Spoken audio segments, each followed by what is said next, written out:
Live. We're talking about what you're talking about. Real, honest, entertaining, live. DBL starts right now. 3, 2. Welcome to Daily Blast Live. It is Friday.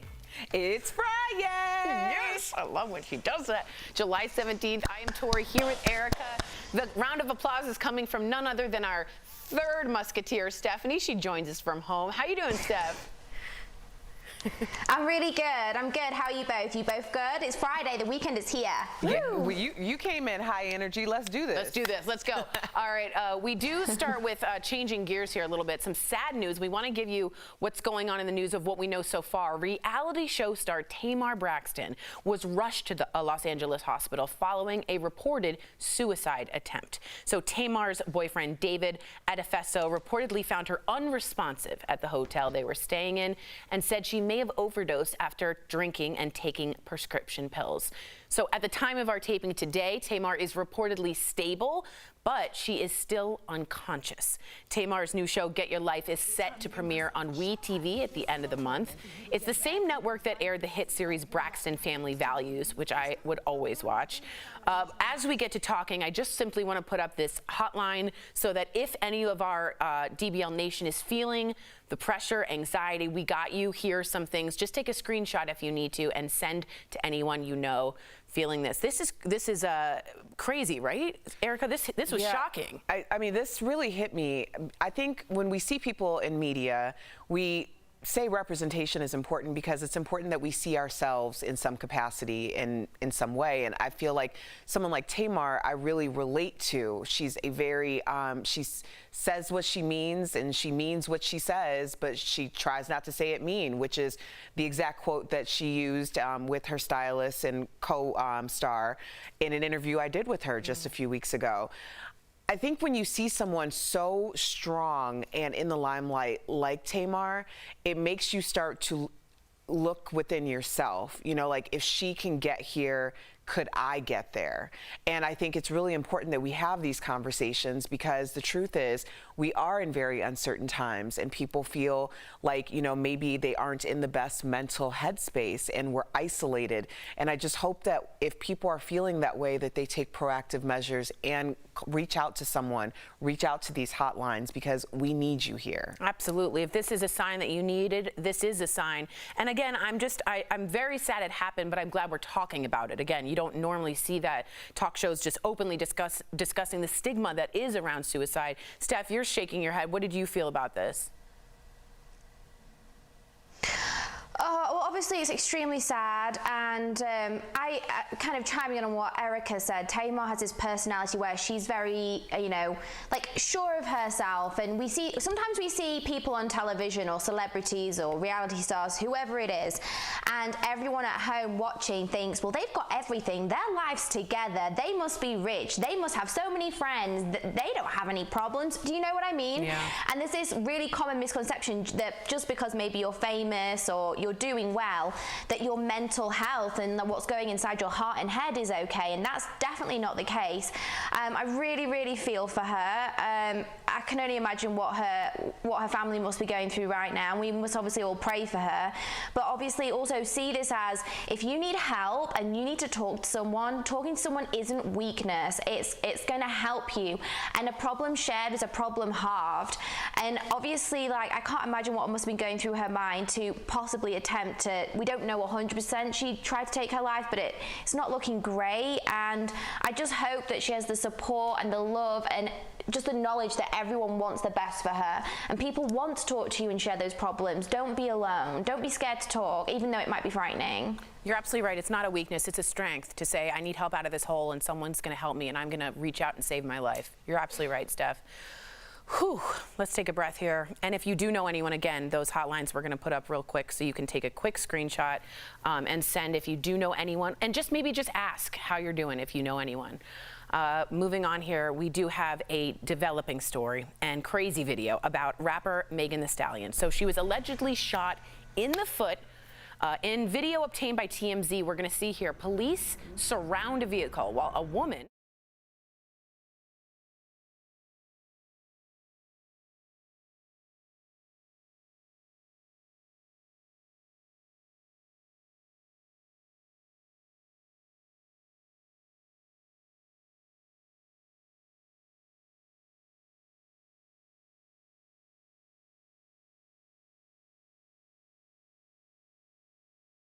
Thought this was like a joke, Erica. What did you think when you first heard this story? I was like, what? I thought that it was unintentional, right? Like maybe the gun went off, but the fact that she has since confirmed that this was an intentional act with the intention of harming her is insane. Crazy, right? It is insane. And I think the interesting thing is one of her statements, and she has to have a million things going through her mind right now, but one of her statements was that basically this was a lesson that she's going to learn from. And, you know, musicians generally tell their story in their music, and I really want to hear what this lesson was, because whatever it is, I'm sure she's not the only one who needs to hear it. Yeah, I definitely think that's right. A lot of people were putting out wrong information, and she did put out a statement, said, yes, this was intentional. I had multiple gunshots. It's shot in my foot, and it was aimed at me. What did you think, Steph, when you heard about this? I mean, this video is insane. Well, obviously it's extremely frightening, and it's very scary to think that someone, her partner who was meant to love her, is obviously carrying a gun while out in person with her, and then has then chosen to turn that weapon onto her. Is incredibly frightening. And I think it's very brave of her to speak up and speak the truth, because she easily could have just said, like Erica said, what maybe the presumption was like, oh, this must have been a mistake or an accident. So it's very brave of her, and like I think we will hear more on this. She's not going to just remain silent. She probably will speak about it in interviews, and she probably will, you know, write about it in her music. But domestic abuse and domestic violence is real, and it can happen whether you're a normal person or a celebrity. And you know, this is just extremely scary. Yeah. Very scary, and that video is shocking and scary. And if you are, again, we're just trying to be relatable here, if you are in a situation in which you don't feel you're safe, ask someone, find someone, and hopefully find a way out of that. We're moving on to this interesting story that's about putting you to sleep. HBO Max hopes its new series puts you to sleep literally. So it's launching a World of Calm. It's a 10-episode series narrated by stars like Idris Elba, Keanu Reeves, and Nicole Kidman. Each half-hour episode will feature a relaxing tale and imagery meant to transport the viewer into tranquility, calming the mind and soothing the body. This is genius.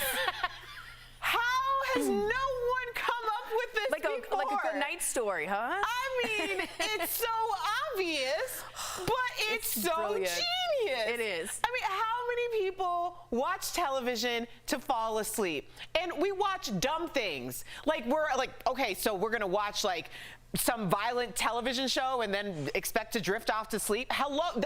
How did we not think of this before? And to be honest, Keanu Reeves is great. If you don't know, Harry Styles has a story on, like, I believe, the Calm app, and it's wildly popular. And it's just Harry Styles reading you a nice little goodnight story. Steph, you like this? Yeah, I mean, I don't think it's that crazy. I think we've seen things like this out for some time, just maybe not as exciting names. Obviously, Dolly Parton has got her range of bedtime stories. Love. Calm has worked with celebrities for quite a long time, but they're expanding into even more exciting people. But I regularly listen to Morgan Freeman talking about God and all sorts of things all the time, and his voice is just heavenly. I love it. I would take Oprah putting me to bed, and I'd pay for that. I would pay for that, and she's talking directly to me. Yeah, of course. This is such a fantastic story. It makes my heart happy. Tyler Perry is at it again. He donated $50 grocery store gift cards for 1,000 lucky people, and then he did something different. He asked police in Atlanta to hand them out to residents. He said this was about trying to bridge unity in a city that adopted him, building goodwill between the police and the community. This is what I really wish, and you know me in politics, I just wish politicians thought outside the box like this. This is a small little thing that can ripple and ripple and ripple, and before you know it, communities start to trust the cops. Steph, do you agree with that? Oh my gosh, and also, yeah, so he gave 50 $1,000 checks to families that are going to be really struggling. Right now we know food banks are empty, we desperately need help, and the fact that he's doing this to help those families, to help those people that are greatly in need, and rebuilding those relationships with the police is a beautiful, beautiful thing. What a man, seriously. Tyler hero. Perry, 1 to 10, Erica, how do you feel about Tyler Perry? 11? He gets a 100. He gets a 100. He's all the way 100. I stopped stopped at 11. That's so sad. All right, coming up on DBL, Sam talks with the lovely and adorable and glowing Dakota Fanning in today's Chatting with the Stars. She takes us inside her new show, The Alienist, Angel of Darkness. And again, let's take a look at our nearly empty studio. We're rounding out another week with most of our staff working from home. We miss you guys. We'll be right back.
Dakota Fanning has been wowing audiences since she was just a kid, and there's no slowing her down.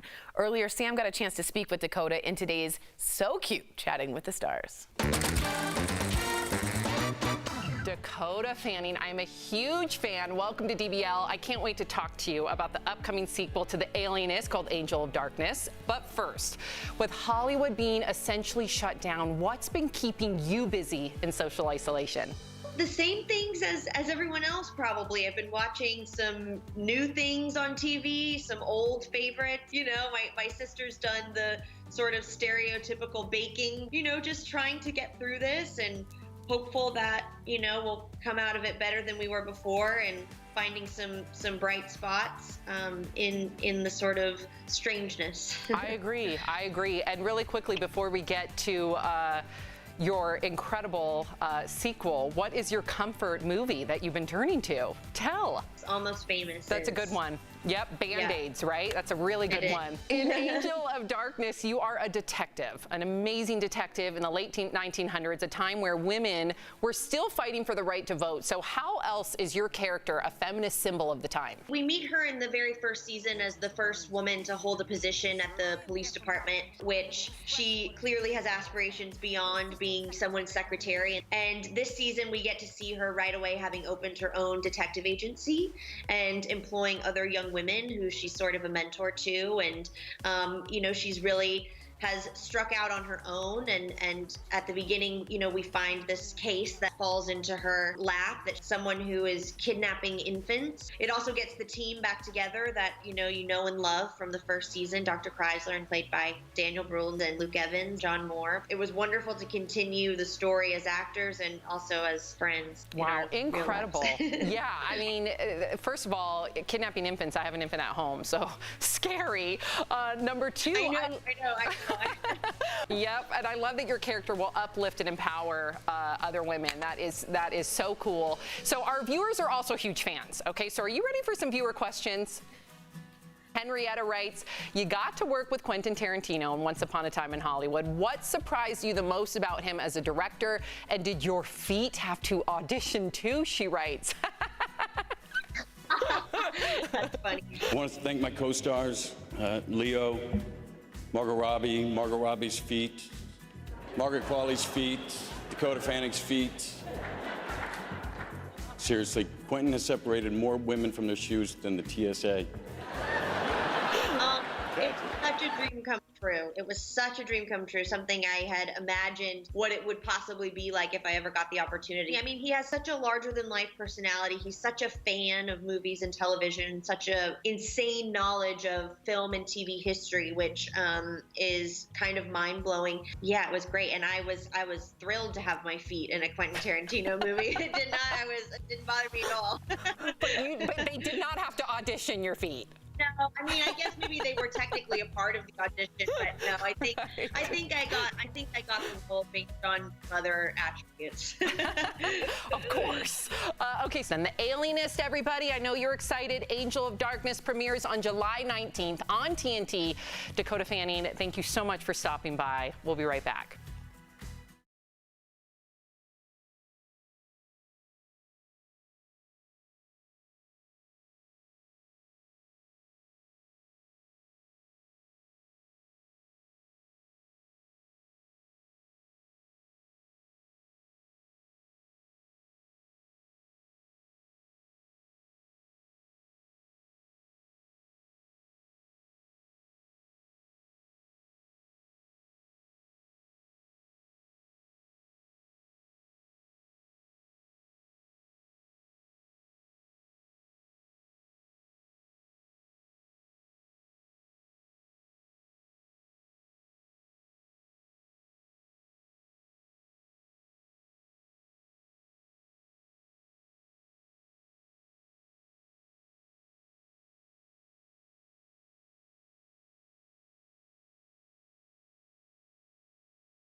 Welcome back to DBL. So in case you didn't know, it is World Emoji Day.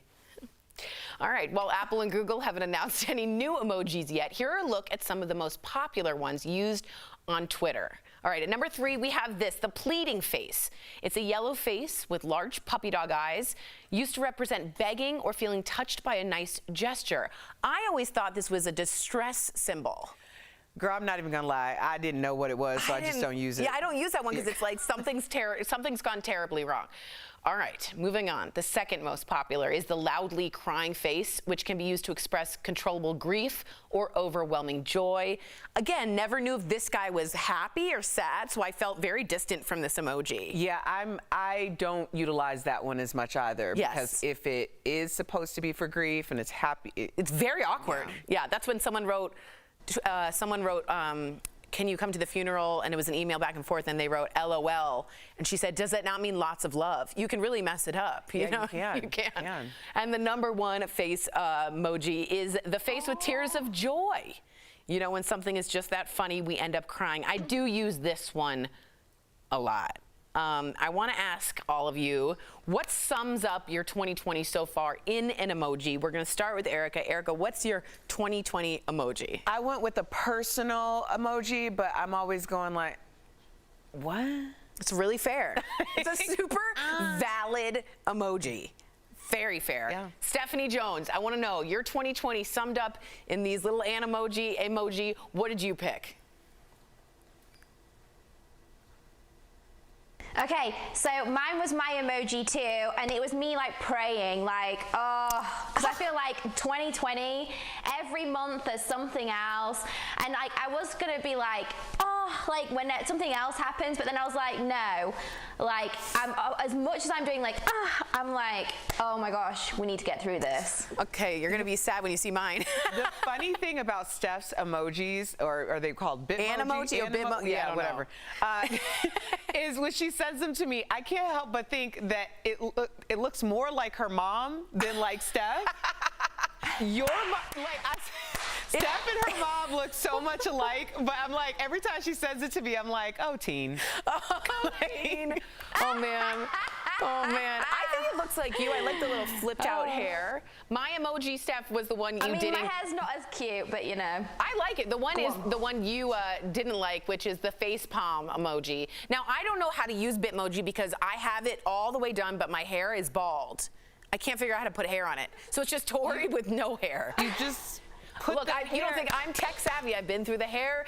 It doesn't stay. You're tech savvy? Oh, very. I mean, I'm just saying it like that because I think we are equally as tech savvy, and I'm not very tech savvy. I could be a little geeky, and the hair doesn't stay, so it's just bald Tori, which is still a good look. But she's tech savvy, y'all. Yeah, I am. Very. I can build a computer. We'll be right back. We'll be right back.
Welcome back to DBL. New cars come with so many safety features, but do those fancy gadgets actually help reduce car accidents? So we're chatting about it on today's DBL Drive, sponsored by, I forget who, y'all? Car Shield. That's it. ADAS, also known as Advanced Driver Assistance Systems, are becoming more common in new cars. So it's technology like cameras and sensors that detect motion and alert the driver about emergency braking, blind spot detection, collision warning, and more. Well, does it work? Studies show crashes involving blind spots were 14% lower with the ADAS equipment. It also shows if every car in the U.S. was equipped with it, about 50,000 crashes could have been prevented. So yes, it's more safe, but it does raise the cost of repairs and insurance rates. When it comes to your car, for peace of mind, of course, get an auto protection plan with Car Shield. Car Shield protects their members from the high cost of auto repairs. Call 1-800-505-9619 for a free quote.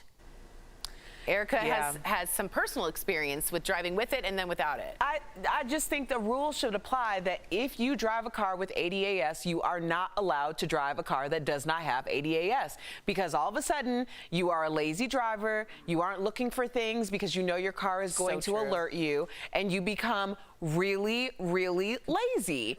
Like comfortable. Yeah. Yes. Yes. I'm just saying, I'm not trying to judge other people. I'm just describing my life right now. Something personal happened, I think, Steph. Stephanie, it's been wonderful seeing you. We are new every day. We'll be back Monday, same time, same place. Stay safe, y'all.